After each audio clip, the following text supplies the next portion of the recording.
Kekuatan mental saat menjadi PMI dipertanyakan seperti kasus Mbak Puspa Dewi kemarin. Nah, kita mau lihat nih, cek nih bagaimana pendapat mbak-mbak yang bekerja di luar negeri tentang hal ini. Kita lihat Mbak Deni ya, yang sedang viral juga dia, dan kita ambil hikmahnya dari kasus ini guys. Kita dengarkan. Tanggapan saya tentang Mbak Puspa Dewi yang lagi viral, yang TKW minta pulang. Selamat buat Mbak Puspa yang sudah bisa berkumpul kembali dengan keluarga. Salam kami dari pekerja migran Indonesia. Jadi ini bisa buat pelajaran untuk bukan hanya untuk Mbak Puspa, tapi juga untuk kita semua, atau mungkin bahkan teman-teman yang sekarang lagi proses ke luar negeri. Jadi sebelum kalian mengambil tindakan atau keputusan itu, alangkah baiknya kalian berpikir 1000 kali untuk kerja di luar negeri. Jangan hanya melihat dari story kami, karena kita kerja. Memang mental itu luar biasa ya, tekanan mental jadi PM itu luar biasa, makanya harus diadanya pelatihan, LPK dan lain sebagainya. Sedangkan Mbak Puspa Dewi yang viral kemarin, yang sekarang udah dari Indonesia itu, dia tanpa melalui itu karena dia pakai CV atau calling visa, IPA-nya diurus di sana dulu baru Indonesia gitu ya. Di luar negeri itu bukan hanya sekedar nerima gaji jutaan atau melihat kami jalan-jalan liburan. Dan kita bukan hanya sengaja untuk melakukannya, karena itu adalah cara kami untuk menghibur dan melupakan sejenak beban pikiran. Jadi kerja di luar negeri harus ada banyak persiapan, mulai dari fisik, mental, jiwa dan raga itu kalian harus persiapkan. Karena memang ini yang sesuai dan faktanya yang ada di lapangan. Kerja di luar negeri sama di Indonesia sebenarnya sama teman-teman, cuma hanya berbeda lingkungan, dan kita harus beradaptasi dengan budaya dan adat mereka. Jadi buat teman-teman,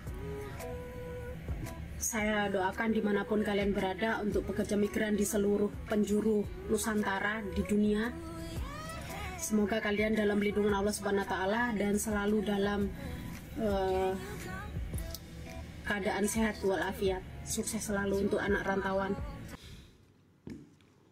Jadi kalau mentalnya nggak kuat itu ya begini yang terjadi ya. Kita nggak kuat dengan kondisi luar negeri, nggak siap dengan mental, dan itu banyak sekali terjadi. Bahkan gini ya, teman-teman itu motifnya untuk menjadi PM itu kan macam-macam. Ada yang karena urusan keluarga, ada yang karena ada masalah, ada yang karena uang, ada yang karena pelarian dan lain sebagainya. Dan motif-motif itu kadang-kadang tidak dibarengi dengan pelatihan yang tepat, apalagi yang CV-an, calling visa dan lain sebagainya masih itu sangat berisiko sekali ketika terjadi seperti ini. Dan ketika terjadi seperti ini, siapa yang dirugikan? Banyak teman-teman yang tidak viral dan dia harus mengeluarkan dana yang begitu besar karena ulah mereka sendiri. Seperti yang terjadi kasus beberapa waktu lalu, dia ke Taiwan, sebelum apa-apa pulang, dia harus membayar semuanya biaya proses dia harus bayarkan yang nilainya tidak sedikit, puluhan juta gitu ya. Dan siapa yang rugi? Teman-teman semuanya. Mungkin di kasus Mbak Puspa Dewi ini dia nggak rugi karena ditanggung oleh negara. Tapi di luar sana yang tidak ditanggung oleh negara itu ribuan, ratusan ribuan bahkan. Jadi untuk teman-teman semuanya yang ingin menjadi PMI, jangan hanya melihat indahnya foto profil bekerja di luar negeri. Karena tidak ada seorang pun yang ingin memamerkan foto profilnya nggak enak di media sosial gitu ya. Tapi bekerja di luar negeri itu berat, mental yang perlu diasah, karena kita bekerja bersama majikan hampir 24 jam. Merawat majikan dengan kondisi yang seperti itu perlu mental yang luar biasa. Siapa yang kuat? Hanya PMI yang sudah digembleng, PMI yang sudah dilatih di Indonesia, di PT, kemudian dilatih dengan kondisi berbagai macam orang PT yang tahu sendiri ya. Ada yang keras, ada yang itu di PT itu. Teman-teman bisa ceritakan pengalaman teman-teman semua yang ada di PT. Kemudian kita mendapat majikan yang seperti itu di luar negeri, dan itu menjadi pelajaran yang berat sekali.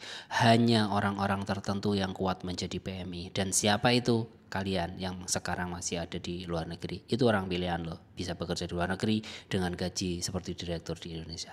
Semoga kalian sukses dan jadikan banyak pelajaran ketika kalian proses ke luar negeri. Harap melakukan dengan prosedural, sesuai prosedur, jangan prosedur seperti itu karena ya itu bahaya sekali teman-teman semua.